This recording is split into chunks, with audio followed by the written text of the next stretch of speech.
137페이지 교단의 발전과 분열 이렇게 되어 있습니다. 우리가 어느 종교든지 그 교주가 돌아가시고 나면은 분파작용이 있게 마련입니다. 그래서 우리가 불교에서도 근본 분열이라 해가지고 흔히 그 이후 나타나는 분열의 근원이 된다 해가지고 근본 분열이라고 표현을 합니다. 근데 이제 과연 이 분열이 불교의 분열이라는 것은 그 어떤 의미를 띠고 있는가? 흔히 다른 종교와 같은 그런 정통과 이단의 싸움이냐? 그렇지 않다고 하는 것이 우선 특징이 되겠습니다. 근데 일단 그 근본 분열 들어가기 전에 사전 설명으로서 137페이지 법과 율의 편찬 이렇게 있습니다. 여러분도 아시다시피 불교 문헌을 보통 어떻게 표현하죠? 전문 용어로서는 대장경이라고 표현합니다. 혹은 또 삼장, 경율론 3장이라고 부릅니다. 그래서 여기서 이제 경 대신에 뭐가 나왔냐면 법이 나왔습니다. 법. 경과 율의 편찬을 여기서는 이제 법과 율의 편찬이라고 이렇게 해놨습니다. 그래서 이제 경이라고 하는 것은 부처님께서 말씀하신 종교 철학적인 그런 번뇌를 떨치는 그런 하나의 형식을 띈 종교 철학적인 이야기가 되겠습니다. 그러나 율이라고 하는 것은 지난번도 잠깐 봤지만 또 상가라고 하는 불교 단체가 유지되는데 필요한 하나의 규율이 되겠죠. 그래서 이제 먼저 이 경과 율이 먼저 편찬이 됩니다. 자, 그래서 그 137페이지 하단하고 138페이지로 넘어오면은 이제 결국은 부처님께서 돌아가시고 나서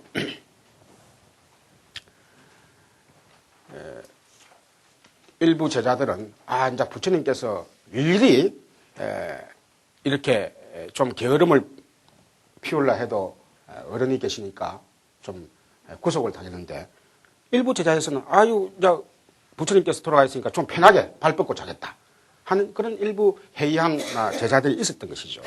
그래서 그 원로 스님들이 깜짝 놀라가지고 이 상태 빨리 부처님께서 말씀하신 경이나 율을 정비를 하지 않으면은 모아가지고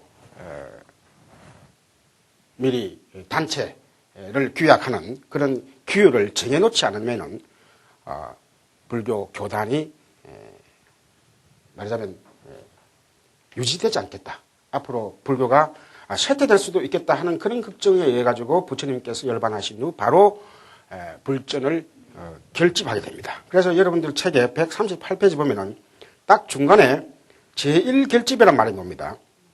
자, 이러한 상황에서 불멸 직후, 자, 마하가사파, 마하가스, 원료 제자죠.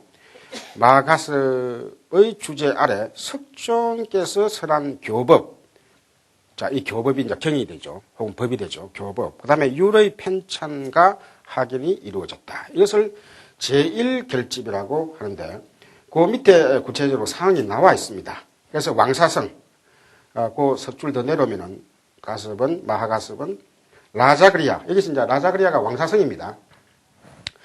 왕사성, 라자라는 게 일본의, 인도 말로서는 왕입니다. 그래서 이 그리아라는 게 성을 말하고 왕사성이죠. 그래서 칠력굴에서 500인의 비구를 모이게 해가지고, 거기에서, 자, 아난존자가 부처님의 후반부 25년 동안, 붙어 다니면서 이 아난은 부처님 법을 쭉 기억하고 계셨어요. 그래서 이 아난존자를 흔히 여러분 어떻게 알고 있죠? 제자 중에서 다문제일.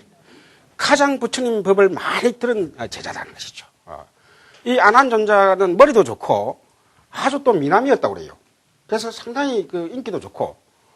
그런데 이 아난존자는 얼마나 부처님 법을 참 야무지게 들었나 하면은 이 아난존자가 이제 그 처음에 수행 제자가 되기 전에 왜냐면 이제 딱 그 말 그대로 이제 수행 비서죠.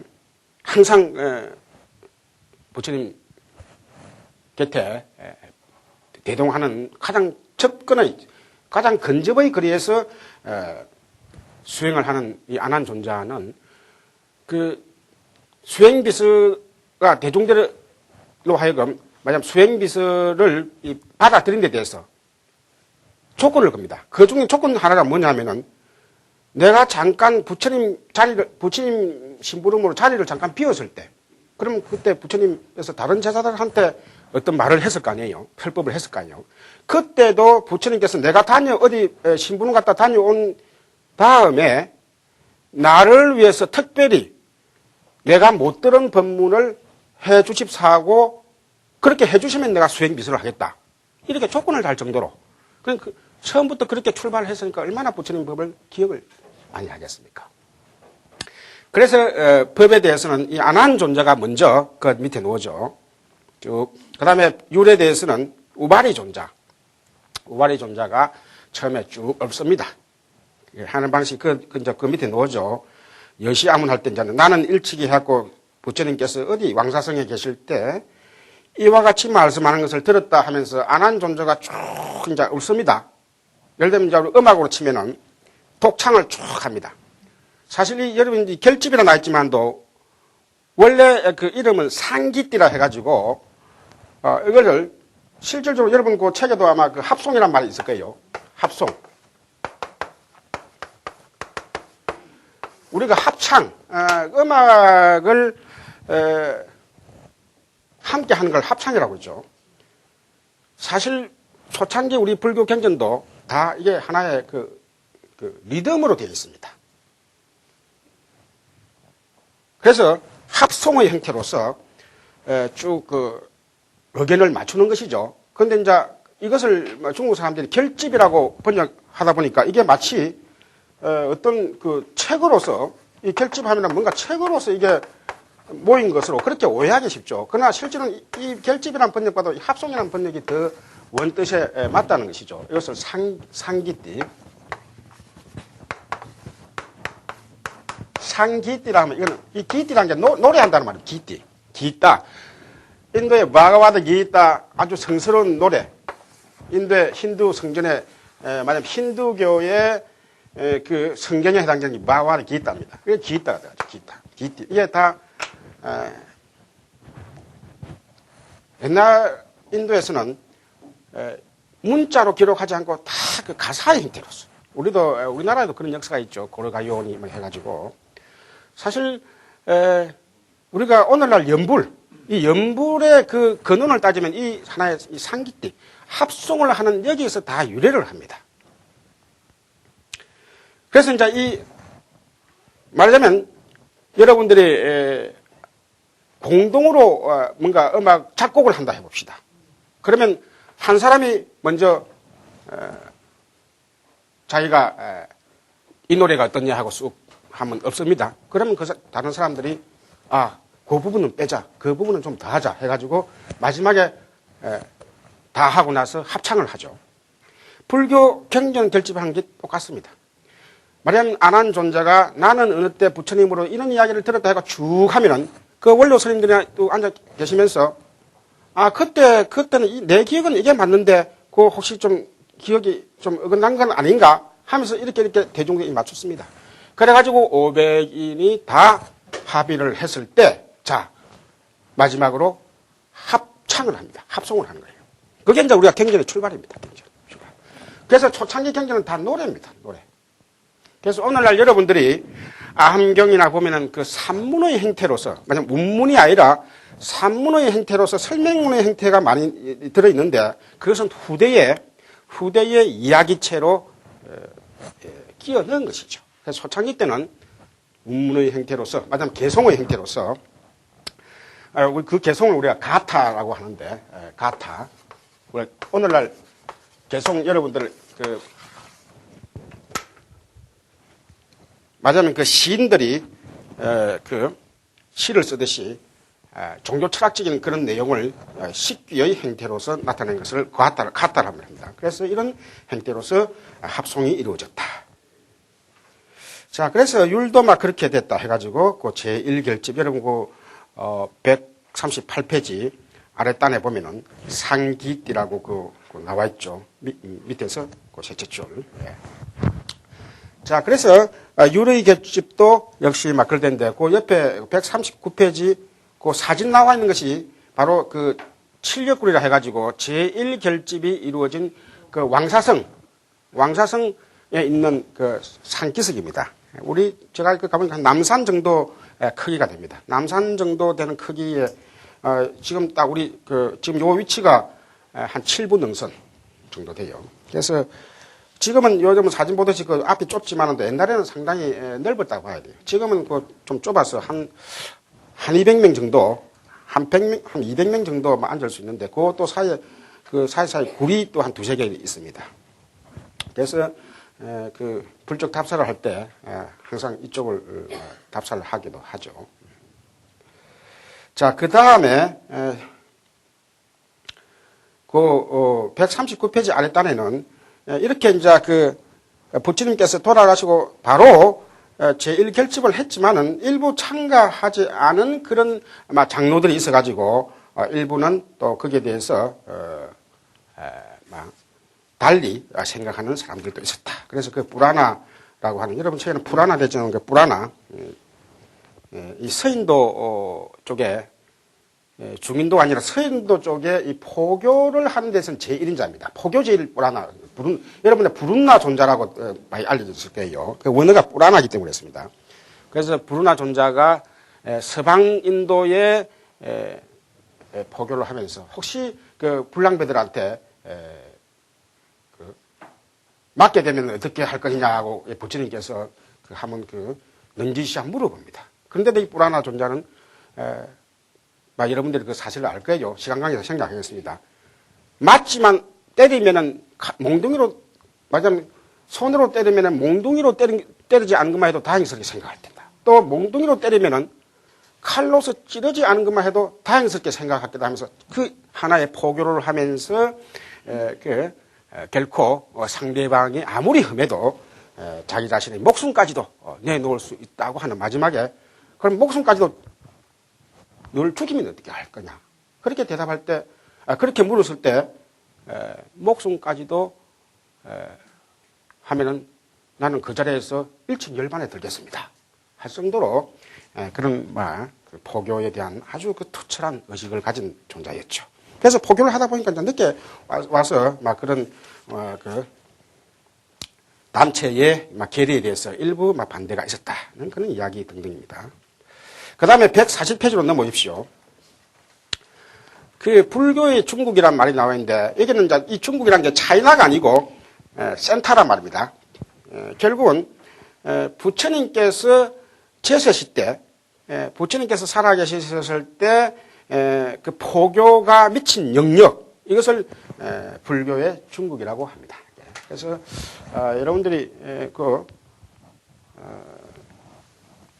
가끔 여러분 지도 82페이지를 좀 펴보면 자세히 나옵니다. 그게 집에 가서 82페이지를 보시고, 그래서 우리가 인도를 지도에서 불교의 중국을 이야기할 때는 요 인더스강, 요 겐지스강과 이 야무나 강이 만나는 요 지점이 있습니다.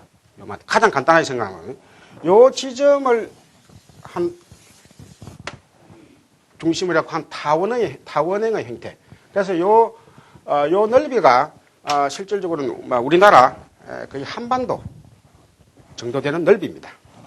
그래서 부처님 제세시 때는 인도에 사실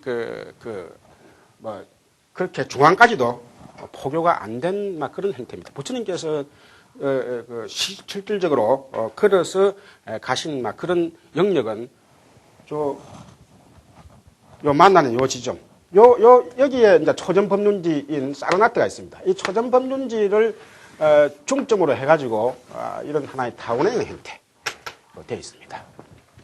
그런데 실질적으로 이 지역이 전 인도 대륙을 볼 때는 좁지 않느냐 이렇게 생각이 쉽지만은 그렇지 않습니다. 그 당시에는 이 지역이 인도 문화의 중심지입니다. 우리가 계란으로 치면은 노른자에 해당됩니다. 그래서 바라나시를 위시해가지고 힌두 정통 문화의 총본산이 저기입니다.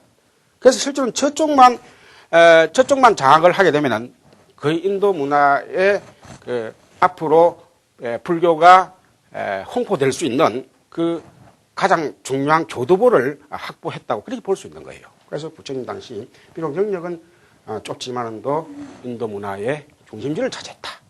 그래서 부처님께서도 보드가야에서 그 도를 이루시고 그 바라나시라고 하는 그 넓은 지역으로 가신 이유도 그쪽이 바로 인도 문화의 중심지이기 때문에 그렇습니다.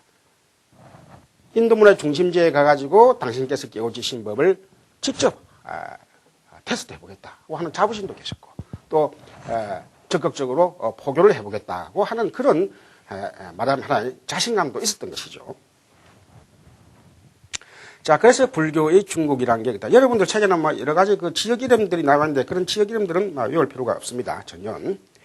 그 다음에 141페이지에는 또 역시 그 왕조가 왔다 갔다 하면서 결국은 이 불교가 말하자면 그 어떤 계기를 만나 가지고 인도 전역에 확산이 되느냐.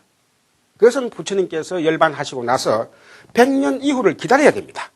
자, 그때 인도를 거의 통일한 왕조가 나타나게 되는데 그 마우리아 왕조라고 합니다. 그래서 여러분들 책에 141페이지 밑에서 셋째 줄 그거 보면 나옵니다.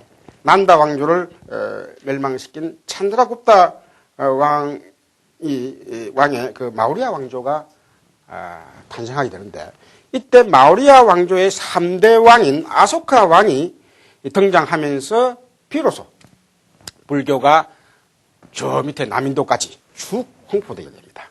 그래서 여러분 어떤 종교든지 마찬가지지만도 통일 왕조가 들었으면은 그만큼 교통로가 열린다. 나라의 장벽이 흐려지기 때문에 그걸 통해서 종교와 또 무역 상업이 그대로 넘어갈 수 있는 넘어갈 수 있는 여지가 많이 생기죠. 장애가 제거된다는 말이에요. 자, 그래서 그 142페이지 위에서 셋째 줄 보십시오. 그 보면은 이제 불교가 어떤 종교냐. 그 도시행이란 말이 나옵니다. 위에서 142페이지 위에서 넷째 줄. 자, 도시행으로서 바라문 전통의 속박에서 비교적 자유스럽고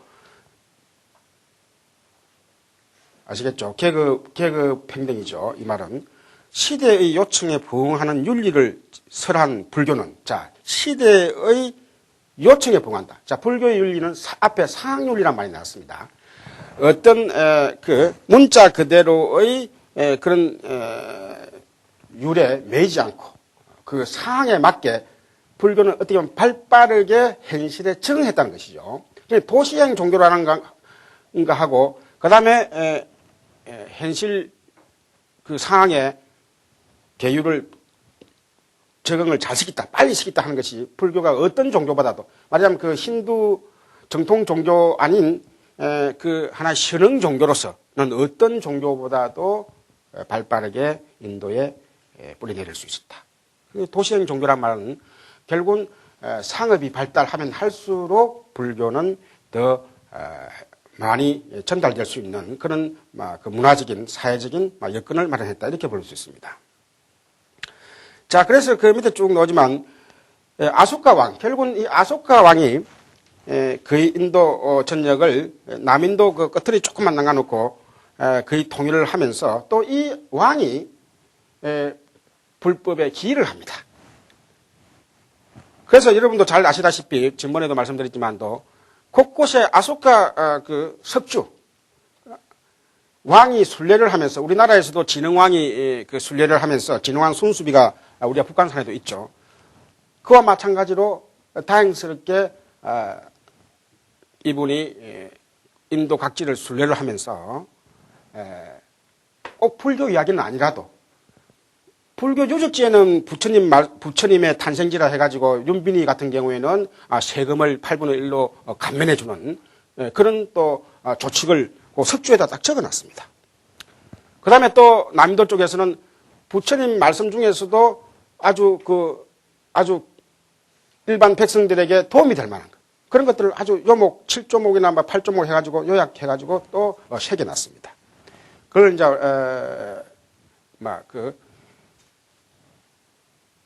칼에 의한 정치가 아니라 덕에 의한 정치, 말하자면 달마에 의한 정치를 했다는 것이죠.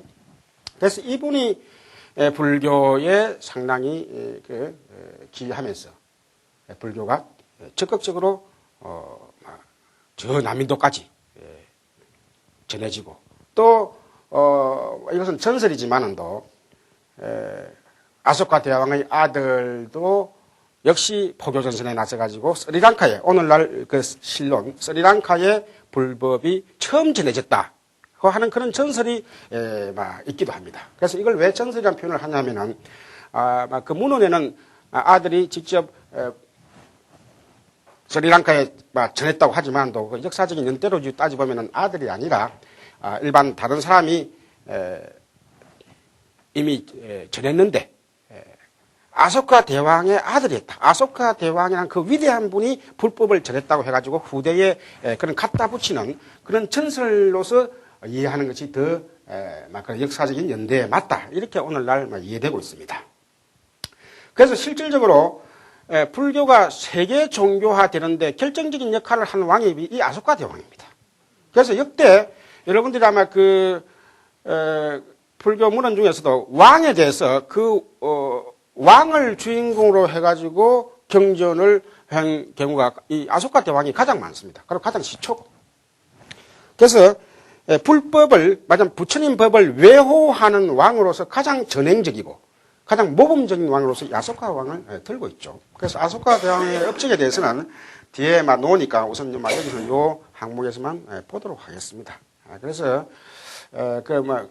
여러분들 그 책에는 보면 140페이지 아소카 대왕이 84,000 탑을 건립을 했다. 이런 표현이 나오죠. 그래서 원래 그 부처님께서 돌아가실 때 그 사리를 파랑 8부족이 나눴다 해가지고 파랑분굴이라는 그런 전설이 있다고 그랬습니다. 그런데 이 아소카 대왕 때는 그 사리함을 다 열어가지고 그것을 다 나누어서 84,000개의 탑을 세우겠다. 그런데 실질적으로 이제 여러분들 가끔 제가 말씀드리지만도 84,000이라고 하는 것은 실질적인 숫자가 아니라 극수. 그걸 이제 우리가 극수 개념이라고 합니다. 극수 개념. 말하자면 무수히 많은 탑을 세웠다 하는 의미에서 84,000입니다. 실질적으로는 만 개도 될 수 있고 또 수천 개도 될 수 있는 것이죠. 우리가. 그래서 부처님의 84,000법문이랄까 하는 이 84,000이라는 것은 무수하게 많이 했다. 꼭 어떤 숫자를 꼭 지정하는 것이 아니라 그만큼 아소카 대왕이 얼마나 불교의 홍보하는 데 지대한 역할을 했냐 하는 것을 이 극수로서 상징적으로 나타낸다. 이렇게 이해하면 가장 간단하겠습니다. 그 다음에 그 제2결집이 나옵니다. 그 보면 배살리 결집이었고 요 제2결집이 근본 분열과 관계되는데 요것은 조금 이따 나오니까 일단 건너뛰도록 하겠습니다. 그 다음에 서인도로의 전파. 자, 불교 중국에서 아까 저 바라나시를 중심으로 한 중인도, 우리가 오늘날은 여기가 이제 우리가 이 개념이 많이 다릅니다. 사실 불교 경전에 보면 여기 중인도라 되어 있습니다. 마하디아 대시라 되어 있어요. 중인도. 그러나 오늘날 또 개념에는 중인도는 어딥니까? 이 본별의 기초, 여기가 중인도고 여기는 북부인도입니다. 그런데 이제 그 당시 고대에는 그만큼 여기가 센터였단 말이에요. 마하디아 대시라 했고, 마지막으로 중부 지방이란 말이죠. 자, 여기서 가장 먼저 불교가 전파된 적이 서인도입니다. 이 지역입니다. 우리가 여기를 센터로서 A라 할 거다면 그 다음에 불교가 전파된 게 서인도 지역입니다. B 지역입니다. 그래서 여러분도 아마 인도 그 지행을 대강 아시는 분은 아시겠지만 또 여기가 데칸공원이 있다는 거 아시죠? 이게 데칸공원 있고 여기는 힌두 사막이 히말라야 산맥이 있죠. 그래서 불교가 1차적으로 아소카 대왕 때 이 서인도로 해가지고 스리랑카로 전해집니다. 스리랑카로. 그래가지고 그 다음 어디로 전해지죠?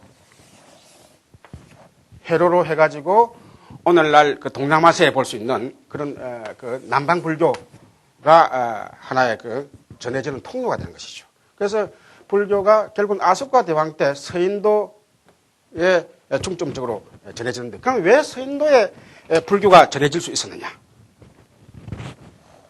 이런 건 여러분들이 이제 우리가 하나의 문화사적으로 공부를 하니까. 결국은 우리가 간단하게 어떻게 생각할 수 있죠, 여러분? 서인도의 교통과 상업이 발달했기 때문에 전해진다. 이게 가장 간단한 방법입니다. 여러분 답안쓸 때 이런 식으로 답안했는데, 서인도의 부처님 법이 워낙 훌륭하시기 때문에 서인도로 가셨다 해가지고 막 그 비약을 하면 안 됩니다. 연세 드신 분들은 막 해가지고 막 무조건 부처님만 띄우면 점수 잘 나오겠다 싶어가지고 끝에 가서는 교수님 성불하세요까지 막 적어놔요. 와, 본인은 성불 안 하고 내만 성불 안 합니까? 그러니까 답안을 쓸 때는 딱 그 문제에 맞는 답을 딱 써야 됩니다. 그 학생들도 그럽니다. 막 부처님 최고입니다 이러면 무조건 놀자고. 그러니까 학문적으로 여러분들이 결국은 이 서인도에 여러분 오늘날 봄베이 영국 사람들이 인도를 지배하고 이 봄베이 먼저 정벌을 합니다. 이만큼 여기가 이 중인도로 가는 교통여행으로 있습니다. 교통여행. 그러면서 여기에 이 그리스 중동 문화를 받아들이는 하나의 회로로서의 통로가 되는 것이죠. 그래서 여러분들이 이 서쪽에서 오는 문화를 받아들이는 통로가 두 개 있습니다. 이쪽 통로하고 또 이쪽 통로. 이쪽 통로를 여러분 뭐라 하죠? 유명한 실크로드 맞습니다. 자, 이 문화는 간다라 문화라고 합니다. 그래서 여기서부터 쭉 실크로드가 히말라야 산 뒤쪽으로 되죠. 이게 가장 주 통로입니다. 육로로서는. 그래서 불교가 이 통로를 타는 거예요. 불교가 전해지면서도. 그래서 남방으로 전해질 때는 여기서 결국 이리 전해지고 북방으로 할 때는 어디에 가겠습니까? 요리 가가지고 이 중앙아시아, 요 실크로드의 가장 센터, 실크로드의 센터는 여기 오늘날 여러분들이 아프가니스탄, 여러분 전쟁 나가지고 막 전에 불적이 막 파괴된 거 봤죠? 거기가 센터가 돼가지고 엄청난 보물이 많습니다. 그게. 그래서 결국 그쪽이 상업이 발달하고 많은 문물들이 들어오니까 자연히도 불교도 그 통로를 타는 거예요. 그래서 보통 보면은 이런 질문을 하는 사람도 있어요. 왜 불교가 이 불교 중국에서, 왜 불교 이 센터에서 중국이 여기 있고 한국이 여기 있는데 왜 이 가깝게 이리 안 오고, 여러분 거리로 봐서 어디가 가깝습니까? 여기 가깝죠? 왜 가깝게 이리 안 오고 유일이 틀려서 옵니까? 이렇게 묻는 사람이 있어요. 물을만 하겠죠? 그런데 문화라고 하는 것은 가깝다고 해서 오는 게 아닙니다. 여기 가깝지만 또 히말라야산 여기 막고 있습니다, 여기가. 그 다음에 암만 가까워도 북한하고 우리하고 가깝잖아요. 북한하고 그리 가까워도 통로가 안 되잖아요. 다 중국을 거쳐서, 오늘날 중국을 거쳐서 북한 물건 왔다 갔다 하잖아요. 그래서 이게 우리가 그 당시 종교 라는 것도 우리가 그 당시도 마찬가지고 오늘 마찬가지만도 항상 그 상업, 교통, 이런 주 통로, 고속도로의 그런 통로에 항상 얹혀서 전해지기 마련이죠. 그래서 이제 서인도 이쪽이 가장 상업이 발달하고 이 해외 무역을, 이 해양 문화의 그 무역을 통해서 상업이 발달합니다. 그래서 아까 푸르나 존자가 이 지역의 포교의 일선에 부르나는 그런 말입니다. 자, 그래서 불교는 더구나 도시행의 종교로서 상업을 하는 사람들에게 아주 적합한 종교였죠. 그런데 오늘날에도 여러분들이 그 자이나교, 인도에 가면 자이나교는 실제로 불교 인구보다 좀 많습니다. 자이나교도는 있으면 들어들어 볼 수 있는데 불교 신자들은 좀 더 뜸해요. 그게 무슨 말이냐면 자이나교도들도 상업에 종사합니다. 지난번에 말씀드린 우리가 그 계율이라는 측면에 있어서는 자이나교도가 가장 엄격합니다. 말 그대로 그 불살생이란 불살생 그걸 그대로 막 밀고 나갑니다. 그러니까 농사를 짓게 되면 자연적으로 생물을 죽이게 되죠. 그래서 자이나교는 어느 종교보다도 그 상업에 종사하는 인구가 많아요. 그래서 그 인구는 작지만은도 그 실제로 상권을 도시마다 상권을 마치 유태인들이 인구는 작지만 또 상권을 장악하듯이 그 자이나 교도들이 인도의 곳곳에 상권을 많이 장악하고 있습니다. 그래서 이게 뭐냐면 자이나 교도도 말하자면 도시행 종교고 불교도 도시행 종교인데 세계적인 종교가 된 것은 실제로는 불교밖에 아닙니다. 그럼 불교는 그만큼 상학윤리에 자이나 교도는 너무 계율을 엄격하게 적용하고 했기 때문에 결국은 불교보다는 세력을 넓힐 수 없었다는 것이죠. 말하자면 융통성이라는 측면에 있어서 자이나 교도가 불교보다는 못했다. 이렇게 이야기할 수 있습니다. 자, 그래서 그 밑에 서인도로의 전파해가지고 143페이지 143페이지 지도는 여러분들 요 지도하고 82페이지 지도하고 좀 비교해 보시면 됩니다. 82페이지 지도는 여러분들 보시면 그 불교 중국 그 센터 불교 센터에 대한 그 좀 상세히 나와 있고 요거는 조금 더 143페이지에는 넓은 지역으로 나와 있습니다. 자, 그래서 그 143페이지 그 봄베이 위쪽에 여러분들도 눈이 나빠서 잘 안 보일 겁니다. 그냥 집에서 또 천천히 보세요. 시간 관계상.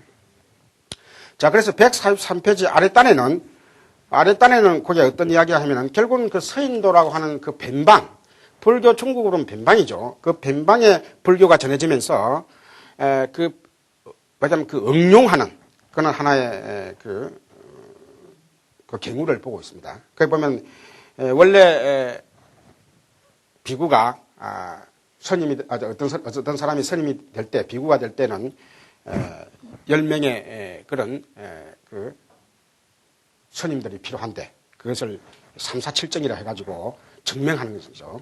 근데 그 변방이니까 5명으로 하자.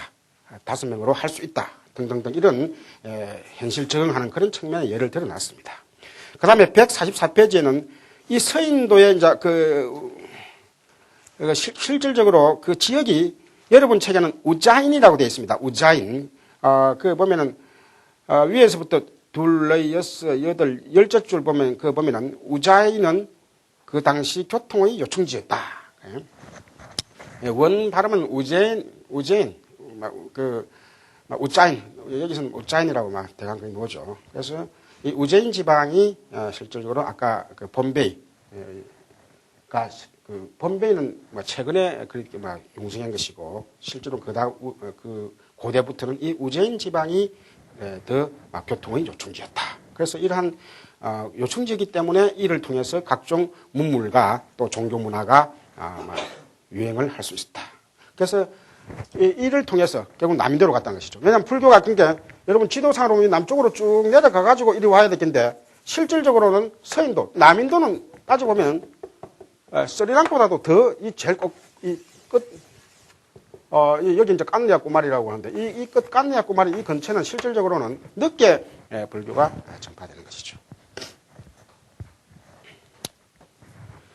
자, 그래서 여러분들이 아마 그 불적 답사 할 때, 요사이는 우리가 인도 불적 답사는 좀 붐이 좀 빠졌지만 한 10년 전만 해도 많은 사찰을 가졌습니다. 그래서 부처님 4대 성지를 중심으로 해가지고 10월 코스 이렇게 하는데 10월 코스 한 달 코스 해도 이 남인도 지방에 말 그대로 그 초창기 불교가 전파되면서 생겼던 그런 하나의 그 석굴, 그걸 여기서 이제 구른이라 해놨습니다. 석굴. 절이 이제 그 석굴의 형태로 되어 있는 것이죠. 그래서 그 BC 세기 때 그런 모습들을 여실히 볼 수 있습니다.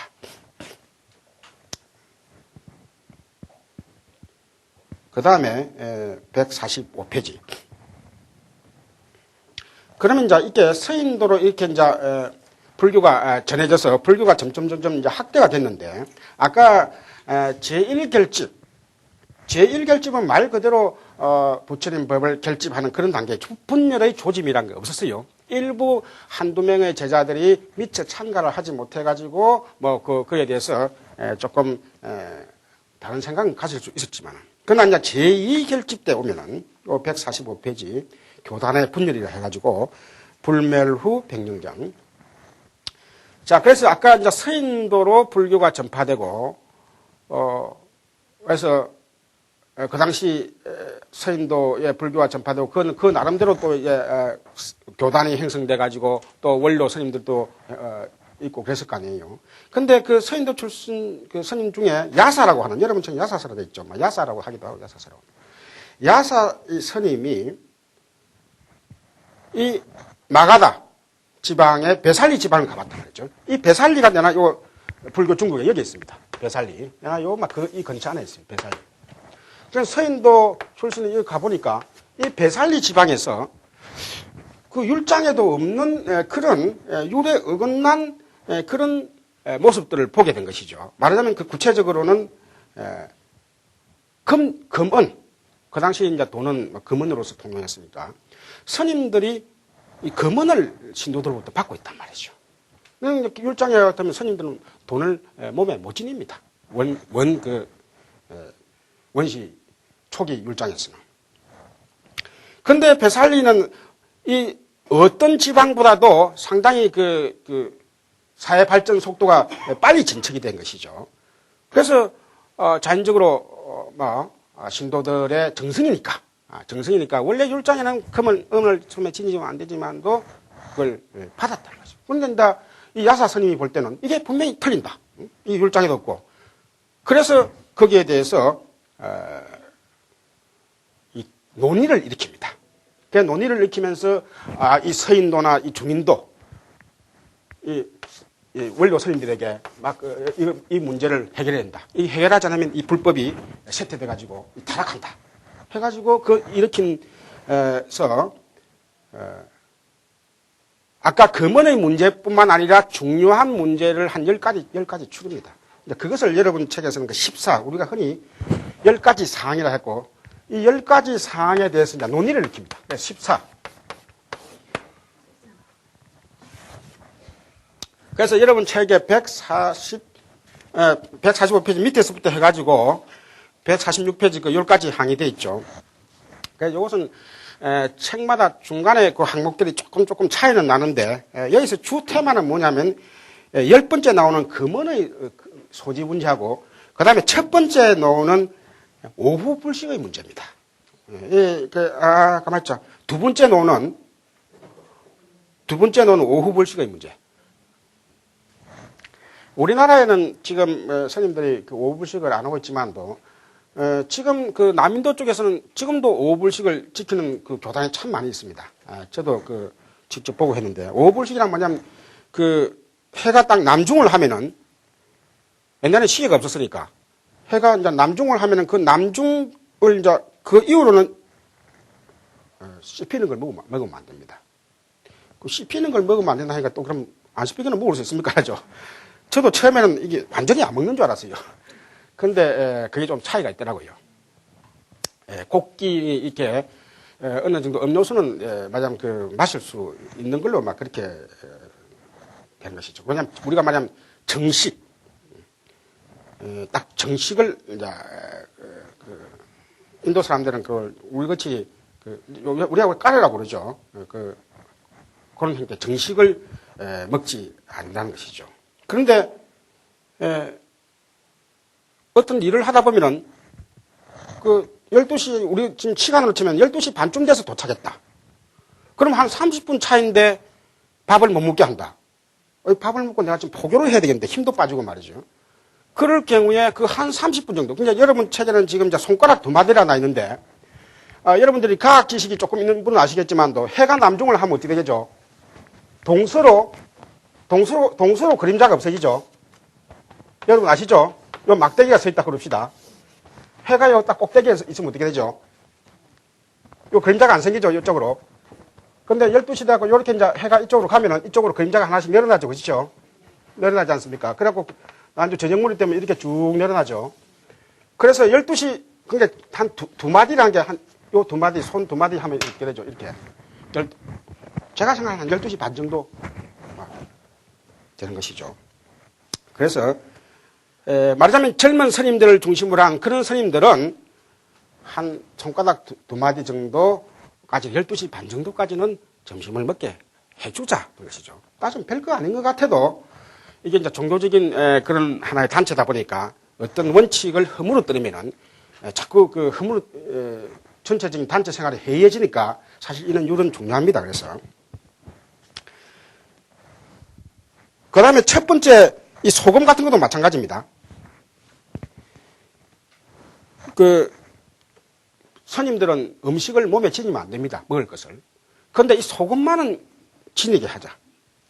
여러분, 저거 책을 잘 읽어보면은, 뿔로 만든 그렇게 소금을 넣어 휴대하고 소금기가 없는 음식에 뿌려서 먹는 이런 일이 좋은가 그런가 이런 데 있죠.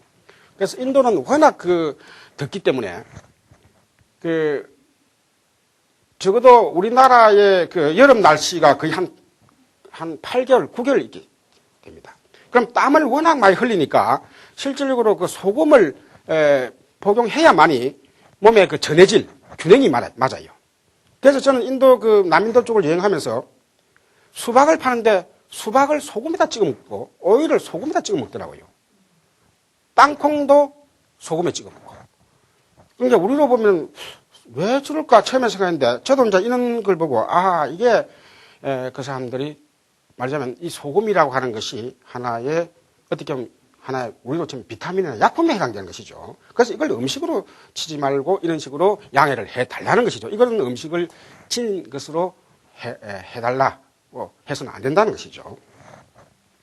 자, 이런 걸 볼 때는 그래서 이제 원료 스님들을 볼 때는 이런 것을 문자 그대로 지켜야 된다 하지만도 아까도 말씀드렸지만도 불교는 상학윤리로서 어디까지나 그 사회의 행편에 맞게 적응해야 합니다. 큰 원칙을 무너뜨리지 않으면서 점차 개방해 나가는 그런 식으로 나가죠. 그래서 결국은 이 10가지 문제에 대해서 토론을 해가지고 말하자면 대표로 뽑힌 스님들이 또 다 원로 스님들입니다. 그러다 보니까 이 10가지 문제에 대해서 여기에서 다 이것에 대해서 10가지 사항은 모두 다 부처님 법에 맞지 않다 해가지고 이걸 이제 14비법이라고 합니다. 우리가 역사적으로. 10가지 사항에 대해서는 아까 소금을 가진다든가 금원을 가진다든가 등등등 이러한 사항들은 법에 맞지 않다. 그래서 우리가 흔히 14비법이라는 형태로서 결국은 젊은 스님들이 혹은 우리가 좀 진보적인 스님들이 피하게 되는 것이죠. 자, 그래서 이 때를 기준으로 해가지고 원로 스님들을 중심으로 한 파로서 그 파를 상자부라 그러고 그렇지 않고 많은 젊은 스님들 한 그룹을 여기에 뭐냐면 14비법에 대해서 많은 젊은 스님들은 14는 비법이 아니라 뭐라 해야 되겠죠? 14는 법에 맞다. 14합법이란 말이죠. 이런 형태로서 이 스님들이 이제 대중부가 됩니다. 대중부. 마하상기가라 해가지고 여러분들 오늘날 대중이란 말이 여기서 다 유래를 합니다. 대중. 우리가 정치적인 의미에서 대중이라고 그러죠. 그래서 이 14를 비법이라고 주장한 이런 원로 스님을 상자라고 합니다. 상자. 이 상자라는 게 윗자리란 말입니다. 윗자리. 사실 저기 윗자리라 하면 우리가 엄격하면 앞자리입니다. 말하자면 이제 원로 스님들이 앞에 앉았기 때문에. 그래서 우리가 이 불교 우리가 문화에서 상자라고 그러면은 보통 이제 스님의 제자를 상자라 하지만은 여기서는 이때는 그 상자가 아닙니다. 여기서는 원로 스님. 우리가 이 상자를 다른 말로 하면 장로라고 합니다. 장로. 그래서 문화에 따라서는 상자라 하기도 하고 이걸 장로. 그래서 우리가 장로라는 게 원래 장로라는 게 뭡니까? 연장자 장자에다가 연세만을 장자 노자죠. 그래서 장로라는 게 요새는 우리 한국말로 큰 스님이라고 그래요. 큰 스님. 최근에 큰 스님이라고 하는데 원래는 장로입니다. 그런데 이 장로란 말이 다른 종교에서 막 빼들어가가지고 빌려가가지고 빌려가다가 돌려주도 안 하고 막 거기서 막 주인 행사가 다 써버리니까 빌려준 사람은 이제 내놓으라 하기도 그렇고 또 장로라고 써하니까 이제 불교 말하자면 신자 아닌 것 꼴이 됩니다. 실제로는 장로는 말하자면 오리지널 불교입니다. 스님 중에 큰 스님입니다. 큰 스님입니다. 그런데 이제 넘어집에 빌려가가지고 그것은 어찌 됐죠? 그것은 단계가 좀 낮아져 버렸죠. 그 성직자보다도 한 단계 낮죠. 그런데 불교에서 이 장로라는 것은 맞으면 대덕스님. 그 우리 장로는 너무 빌려주고 우리는 이제 우리 말씀 나가고 큰 스님 막 합니다. 그래서 이 원어가 뭐냐면 테라와다. 그 파리어로서는 테라와다. 그다음에 산스크리트로서는 스타비라와다. 테라. 그래서 이제 이 남인도 쪽에 여러분들 남방불교를 그 사람들은 어떤 말로 쓰냐면 테라와다 부디즘이랍니다. 테라와다 부디즘. 그래서 우리가 그 흔히 이 북방불교 계통에서는 중국이나 한국, 일본 계통에서는 대승불교에 대해서 그쪽 남방불교는 소승불교라고 흔히 막 핀칭을 합니다. 그래서 여러분들도 아마 그 소승대승이라는 말은 많이 들어봐도 상자불교 혹은 상자부불교, 테라와다는 들어보지 않았을 거예요. 그래서 이게 이제 우리나라가 그동안 불교, 말하자면 학습이 너무 안 됐다는 것이죠. 그래서 남방불교를 소승불교라고 합니다. 우리는 대승불교라고. 그런데 저쪽에서는 그걸 듣고 가만히 있겠어요? 남방불교처럼. 말도 안 되는 소리다. 우리가 더 근본적인 불교인데, 대승불교라는 것은 어디까지나 근본불교에서 일어난 하나의 가지고, 그 응용된 꽃이라고 볼 수 있는데, 당신들이 왜 우리를 보고, 당신들의 그 뿌리인 그 근원을 보고, 소승불교라고 하느냐. 소승불교란 말 그대로 작은 바퀴란 말이죠. 대승불교는 큰 바퀴란 말이고. 그래서 그 남방불교에서 여러분들 지나가다 스님들 그 소리한가 스님들이나 이거 보고 하면은 그 사람들은 신화야나 소승불교라면 아주 싫어합니다. 그만큼 실질적으로 그 사람들은 불교에 대한 자부심도 있고 또 불교 신행의 역사를 보더라도 그 대단합니다. 우리 같은 경우는 이 북방불교 대교는 어떤 때는 유교도 믿었다가 또 도교도 믿었다가 등등등 들쭉날쭉하고 불교도 믿는다 하지만 또 실질적으로는 불교를 믿는 것인지 자기 바깥에 신을 믿는 것인지 당장 이름만 바꿔가지고 부처님 혹은 보살님 해갖고 믿는 것인지 구별이 안 되죠. 그런데 남방불교 쪽에 말이죠. 그 사람들 신도들 수준이 대단합니다. 여러분들은 그 우리나라 같은 경우에는 뭐 연불을 하는 게 그냥 그 하는 걸로 막 신행의 단거록으로 생각하십시오. 그런데 그 남방에서는 부처님 오신 날이나 전에 제가 참가해보면은 경전 문구를 그대로 다 암송을 합니다. 암송. 여러분들이 뭐 암경이나 그런 걸 안 하잖아요. 건강경은 리듬에서 쉬운 편인데도 건강경도 잘 독송 안 합니다. 그냥 나무아미타불, 간세음보살. 그러니까 실질적으로 그 불교를 정통으로 바로 믿고 있는가 하는 그런 대목에서 볼 때는 북방불교는 남방불교의 10분의 1도 못 따라갑니다, 실제로.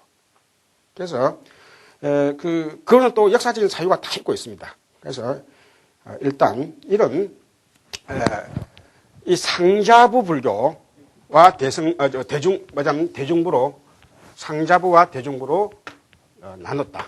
이걸 대중부라고 합니다, 대중부. 그래서 이것을 이제 근본 분열이라 합니다. 이 두 가지로 나눈 것을. 상자부와 이걸 이제 근본 분열이라고 하는 것이죠.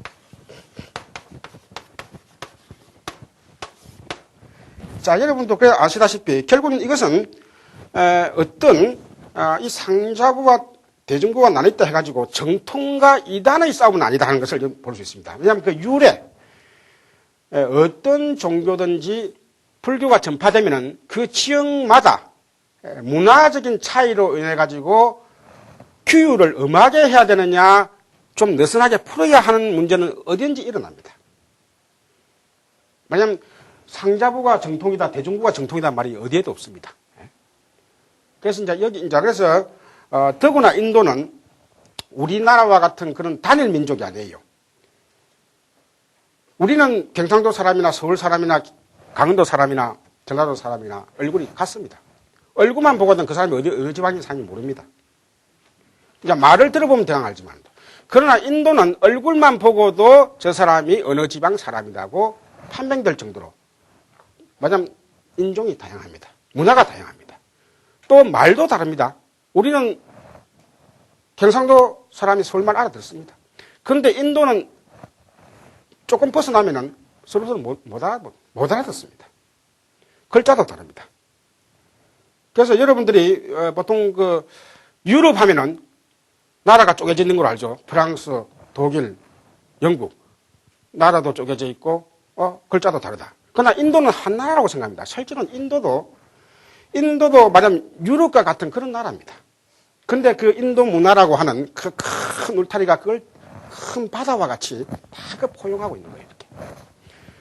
그래서 이런 상황 속에서 불교가 전해지기 때문에 자연적으로 그 전해지는 지역마다 다양하게 적응하지 않을 수가 없습니다. 문화적으로.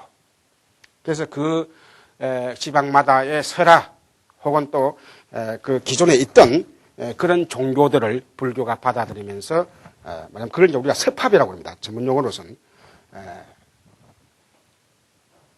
물리적인 그 동거가 아니라 어떻게 보면 좀 화학적인 그런 반응으로서 융합이 되는 것이죠.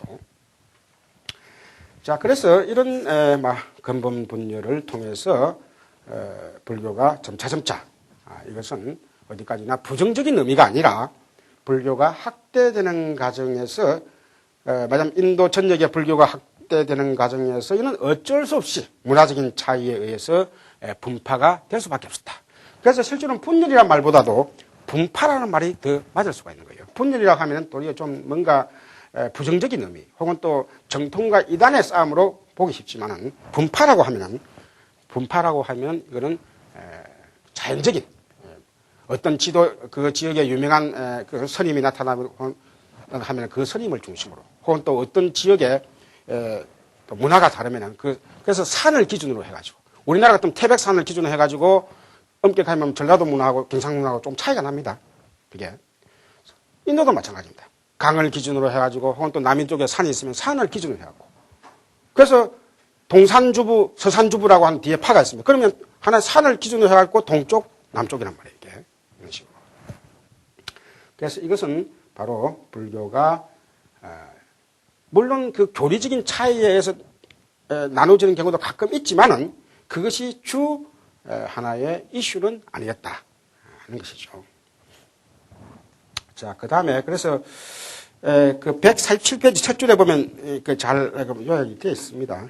보면은 첫 줄에 자, 그리고 이 시점에서 동인도의 불교 교단은 아까 이 동인도의 불교 교단이 뭐냐면 아까 배살리 구체적으로는 그 배살리 지방을 말합니다. 제2 그 결집이 이루어진 그래서 이 동인도 실질적으로는 크게 보면 이 불교 중국에 들어갑니다. 불교 중국에 배살리라고 한 지역이 아까 우리가 인도에서 이 바라나시 센터에서 이 동쪽으로 좀 치우쳐 있기 때문에 이제 이 동인도라 표현해서 그렇지 크게 보면은 이 또 배살리도 이 센터에 들어가는 것이죠. 자, 그래서 사회 변화에 동인도 불교교단 사회 변화에 대한 적응이 빨랐습니다. 그래서 이제 금은도 받자는 것이죠. 결국엔 나중에 다 금은을 받게 됩니다. 모든 지역에서 다 받게 됩니다. 그래서 단지 선두주자가 되다 보니까 그 당시 하나의 갈등을 낳았다 이렇게 볼 수 있는 것이죠. 그래서 적응이 빨랐으며 자유주의적이 였다는 것이죠. 그래서 이때 이에 대해 서중인도 교단은 전통을 묵수하는 보수적 경향이 강했다. 자, 우리가 이런 걸 보면 말이죠. 특히 서인도. 우리가 불교가 서인도에 전해지면서 따지고 보면 서인도도 교통이 발달하고 어떻게 보면 중인도보다도 더 해외 무역을 많이 하니까 사람이 더 진보스러울 수 있는데 왜 그러느냐 이렇게 또 되물을 수도 있습니다. 그런 질문을 한 사람 상당히 질문을 잘한 것이죠. 결국 우리가 전체적인 사회 분위기로 볼 때는 진보됐지만도 불교 교단으로 볼 때는 이제 서인도에 이미 이제 첫 진출을 한 것이죠. 그 중인도에서 서인도로 첫 진출을 한 것이죠. 그래서 진출을 할 때는 상당히 우리가 포교 일선에 나선 그런 그 집단은 원리 원칙을 지켜야만이 그 포교를 자신 있게 해나갈 수 있습니다. 그러나 이제 이미 이 중인도는 역사가 오래되다 보니까 이제는 어느 정도 풀어줄 거는 풀어줄 수 있는 여유가 생겼던 것이죠. 그러나 서인도라고 하는 그 포교 일선에 나선 그런 불교 집단으로 볼 때는 원칙을 고수해야만이 말하자면 타종교인들에게 불교의 율이 이렇다. 해이하지 않다. 사실 저는 그런 생각을 들어들어 합니다. 어떤 종교든지 율 하나만, 계율 하나만 청정하게 지켜도 그 종교는 끝까지 살아난다 하는 그런 제가 같습니다. 왜냐하면 정말 우리가 세속인들은 말이죠. 찌들리고 참 살잖아요. 뭔가 죄를 범하는 것 같기도 하고 그렇죠. 그런데 어떤 집단인지 그 종교도 이미 뭐든 자곤 X라는 종교가 있다 그러면 그 X라는 종교가 청정하게 정말 유지하고 있다. 그럼 그 하나로서도 그 종교는 살아남을 수 있는 하나의 느낌을 갖고 있습니다. 그런데 대부분의 종교는 다 타락해가지고 없어져 버린 것이죠. 그래서 기독교도 마찬가지입니다. 기독교도 그렇고 불교도 그렇고 그 계율을 엄격하게 지키는 그 집단들은 상당히 오래 갑니다. 그래서 전번에도 잠깐 나왔지만도 부처님께서 뭔가 정주 생활을 하고 말하자면 유행 생활에서 정주 생활로 바꾸고 또 상황윤리로서 율을 풀고 하니까 대받았다라고 하는 그 제자는 부처님 사돈 동생이지만도 그럼 타락한다. 나는 올곧대로 율을 지키겠다. 그럼 그런 대받았다의 제자의 무리들도 그 나름대로 천년을 유지했다고 그래요. 그럼 현장 스님께서 인도를 방문했을 때가 645년 돌아오셨으니까 벌써 1000년입니다. 1000년 동안 그 대받았다의 무리도 그대로 조그마한 상가지만도 교단이지만 유지가 됐다는 것이죠. 우리가 그래서 대받았다 하면은 불교 정통문에서는 부처님을 배반하고 어떻게 좀 부정적인 부분으로 많이 나오죠. 그러나 실질적으로는 우리가 그렇지 않다. 우리가 그래서 정통문헌이 아는 그런 문헌을 통해서도 그 1000년 동안 유지될 수 있는 교단이 됐다고 하는 건 그만큼 율을 똑바로 지켰다는 것이죠. 그러나 불교에서는 이게 이제 부처님의 하나의 그 생각의 전환이라는 거예요. 율 지킨다는 그거 가지고 종교 최고의 깨달음이다. 율 지킨다는 그로서는 모든 종교를 통합할 수 없다는 것이며 궁극적인 고통으로부터 해결될 수 없다는 거예요. 부처님께서는. 그 다음에 율이라고 하는 것은 우리가 어떻게 보면은 하나의 수단이고 방편입니다. 인생을 행복하게 살고 하는 하나의 방편이지.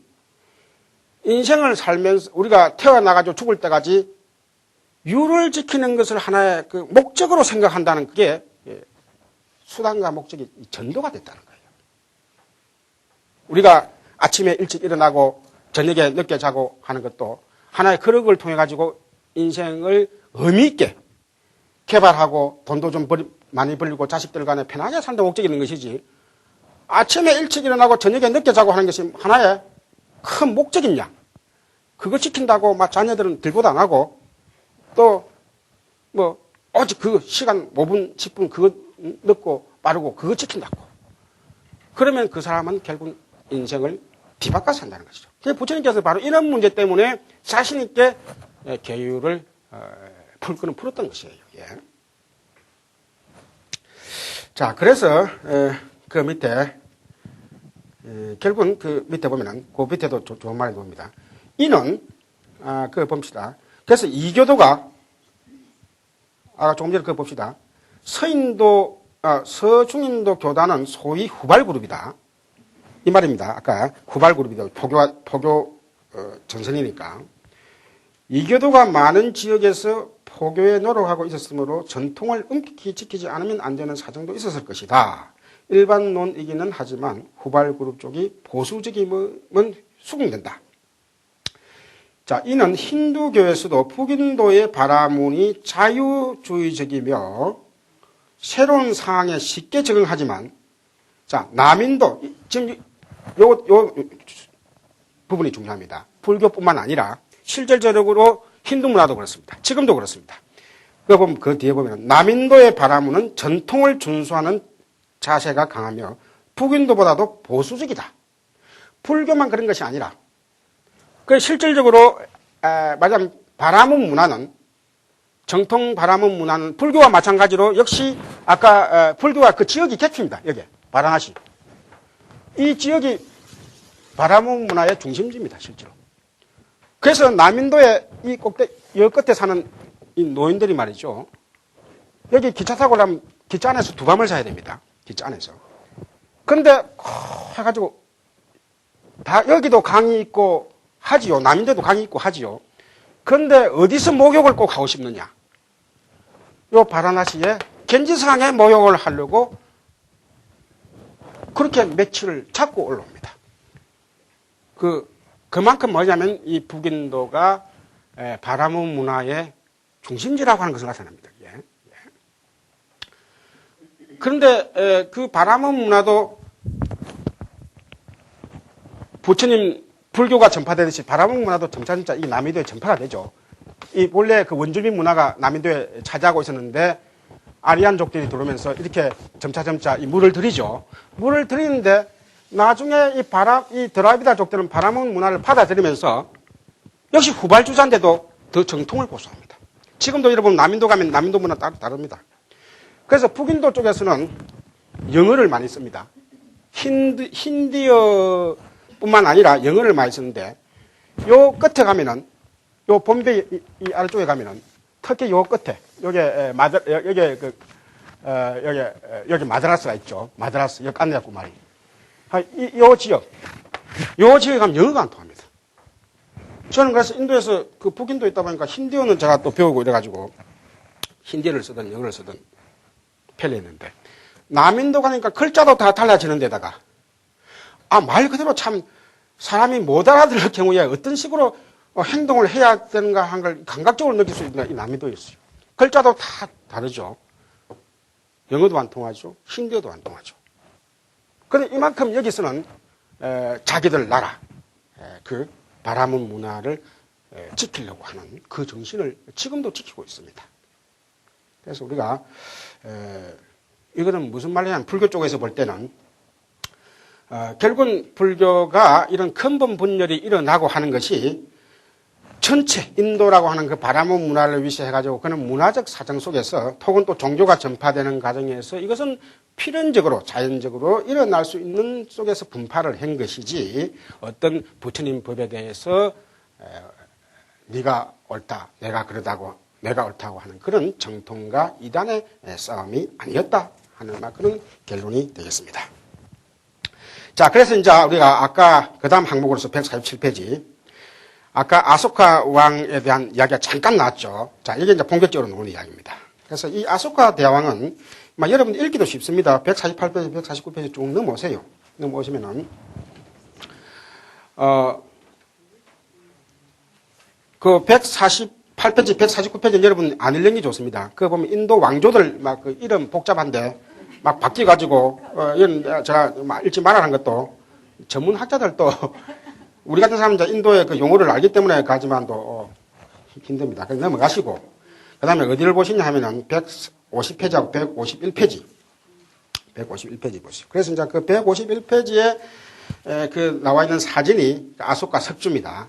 그 사암 우리가 요사이 그 백돌 짓는 백돌집 많이 있죠. 그 사암을 통해서 이 둥근 하나의 그 기둥 형태로 해갖고 한 그 15m 정도 되니까 우리 아파트 한 5층 정도 된 높이입니다. 그래서 그 글자가 쭉 보이죠. 그래서 이런 글자들이 이제 고대 블라하미 문자, 산스크리트와 같은 행이지만도 그래도 조금 더 정비되지 않은 그런 문자들입니다.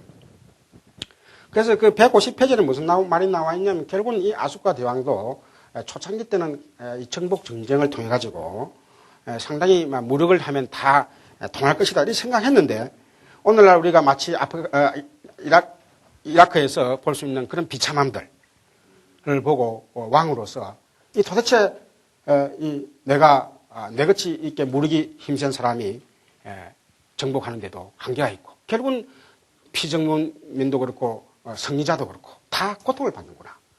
그래서 전쟁 이전에 정치 이전에 종교를 통해서 통일을 해야만이 진정한 행복을 성자도 없고 패자도 없는 그런 사회를 만들 수 있다는 것을 뒤늦게 깨우칩니다. 그래서 일체 말하자면 말하자면 우리가 불교에서 흔히 말하는 그런 낚시 도구를 치운다든가 혹은 또 뭐 사회복지 사업을 한다든가 빈민을 구제하는 인도에서 복지 정책이라는 문제. 여러분들이 아마 흔히 우리 세계의 역사에서 뭐 사회 문화를 발전시키는 데 있어서는 항상 서양을 기준으로 많이 합니다. 뭐 영국이나 실질적으로 인도도 그렇고 우리 동양도 그렇고 제국주의 해가지고 최근에 이 지배를 받으면서 그네들을 만약 서양 문화에 사관해 가지고 우리는 발전이 늦은 걸로 그렇게 막 자꾸 그걸 이제 식민사관이라고 그러죠. 그렇다 보니까 인도도 많은 부분이 오해가 되는 거예요. 실질적으로 인도는 말이죠. 300년 전까지만 하더라도 세계 인류 국가였습니다. 여러분들이. 영국의 지배를 받기 전까지만 하더라도. 세계 최인류 국가였어요. 최근에 한 3년 동안 이러다 보니까 인도는 더구나 뭐 경제적으로 약간 완전히 그런 거로 생각하지만도. 그래서 이 당시에 이 아소카 대왕 때는 말하자면 저쪽에 중동 쪽에 알렉산더 대왕이 마치 장악을 하듯이 인도 쪽에는 아소카 대왕이 장악을 한 거예요. 그래서 굉장한 문화 발전이 많이 이루어졌습니다. 그래서 복지 정책 제가 하고자 하는 겁니다. 세계에서 아마 이 복지 정책을 체계적으로 그러면서 복지 정책에 대한 철학적인 이 개념을 가지고 그 철학적인 배경이 뭐냐면 불교입니다. 불사생, 비폭력. 이 비폭력. 그래서 우리가 여러분들이 불교에서 그 이상적인 군주를 전륜성왕이라고 합니다. 전륜성왕. 부처님께서 이상적인 그 법을 펼치실 때 반드시 그 나라에는 전륜성왕이 통치를 한다 해가지고 이 전륜성왕 사상이 중국에도 영향을 미치지만도 우리나라에 절대적인 영향을 미칩니다. 여러분 이제 신라시대에 보면 전륜성왕의 사상이 나타나요. 성왕. 이제 전륜성왕을 짧게 말하면 성왕입니다. 우리 백제 성왕이 있잖아요.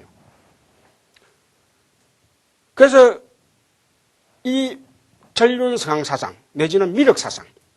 미륵 사상이 불교 사상 중에서 가장 정치 사회적인 의미를 가장 근접하게 응용을 하고 있는 경전이고 사상인데요. 여기에 주 왕으로 등장하는 사람이 전륜성왕입니다. 이 전륜성왕이 바로 아소카 왕을 말하는 것이죠. 근데 아소카 왕은 그만큼 결국은 정치적인 왕으로서보다도 하나의 그 법을 실현하는. 그래서 이제 그 법에 의한 통치, 달마에 의한 통치. 여러분 그 책 읽다 보면은 달마에 의한 통치란 말이 자주 나옵니다. 그래서 이것이 바로 어떤 행벌에 의한 통치보다도 달마에 의한 통치를 통해서 영원한 성자도 없고 영원한 패자도 없는 그런 아마 통치를 하려고 했다. 자, 그래서 150페이지 제일 아랫단에 그 말이 나 있네요. 카린가 전쟁을 150페이지 제일 아래줄에 그 보면은 그는 카린가 전쟁을 계기로 힘의 정치를 벌이고 법의 정치를 펼쳤던 것이다. 했습니다.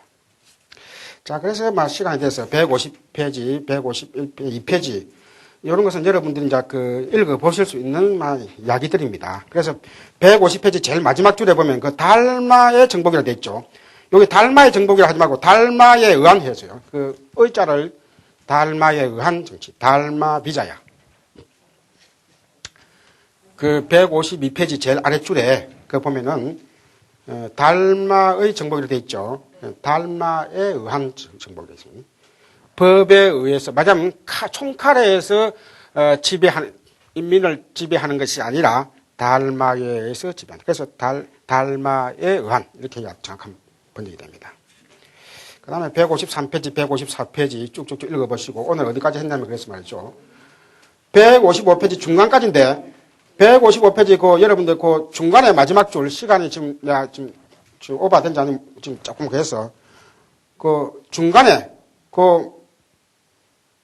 마지막 줄 한 서너 줄 꼭 읽어보도록 하세요. 그게 잘 요약이 되어 있습니다. 그 부분은 성원의 건축 및 구론의 조성, 신자의 경제적 지원과 교학의 정비, 불교 신자의 활발한 탁 걸림 및 초기 불교 미술의 개화, 불상의 제작 등등 해가지고 모든 불교 사상과 불교 문화가 이 시대에 종합적으로 마치 우리가 석굴암이 신라 시대에 가장 불교가 융성할 때 예술의 성화가 일어나듯이 오늘날 만민도 문화에서 볼 수 있는 그런 하나의 기반이 이 아소카 대왕 때 기반이 다져졌다.